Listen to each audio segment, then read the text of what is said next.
100% Katolik, 100% Indonesia. Renungan diambil dari Injil Matius bab 17 ayat 22 sampai dengan 27. Pada waktu Yesus dan murid-muridnya bersama-sama di Galilea, Ia berkata kepada mereka, "Anak manusia akan diserahkan ke dalam tangan manusia, dan mereka akan membunuh Dia, dan pada hari ketiga Ia akan dibangkitkan." Maka hati murid-muridnya itu pun sedih sekali. Ketika Yesus dan murid-muridnya tiba di Kapernaum, datanglah pemungut bea bait Allah kepada Petrus dan berkata, "Apakah gurumu tidak membayar bea 2 dirham itu?" Jawabnya, "Memang membayar." Dan ketika Petrus masuk rumah, Yesus mendahuluinya dengan pertanyaan, "Apakah pendapatmu, Simon? Dari siapakah raja-raja dunia ini memungut bea dan pajak?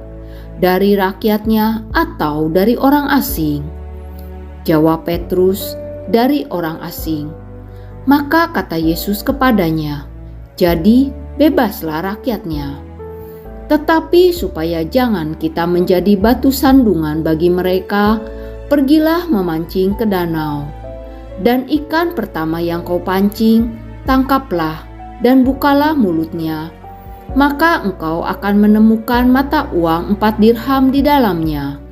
Ambillah itu dan bayarkanlah kepada mereka, bagiku dan bagimu juga." Pernahkah Anda ikut arisan? Dalam arisan ada aturan kapan kita harus kumpul dan menyetor uang, kapan kita mendapat arisan, berapa persen uang yang dipotong untuk kas, dan lainnya. Kita juga sering berkewajiban membayar iuran ini itu sesuai dengan tujuannya, serta wajib membayar pajak kepada negara. Semua itu berkaitan dengan hak dan kewajiban kita sebagai warga negara. Begitulah cara bermasyarakat dan bernegara. Injil hari ini berkisah tentang membayar bea bait Allah. Dimulai saat Petrus ditanya, "Apakah gurumu tidak membayar bea 2 dirham itu?" Petrus menjawab, "Memang membayar." Jika ia tidak membayar pajak bait Allah, maka kaum Farisi akan menjeratnya dengan dalil tindakan membangkang. Yesus tidak mempertahankan haknya sebagai anak Allah, pemilik bait Allah. Sebagai seorang warga masyarakat, Yesus taat dan menghormati tradisi serta kehidupan bersama masyarakat demi kebaikan bersama. Apa yang Yesus lakukan menunjukkan ketaatannya terhadap otoritas. Pertama, Allah. Yesus dengan taat menyerahkan dirinya mati di tangan orang berdosa. Kedua, dunia. Yesus tetap taat membayar bea. Ketika ia hadir ke dalam dunia, maka ia juga berada di bawah hukum yang berlaku di dunia.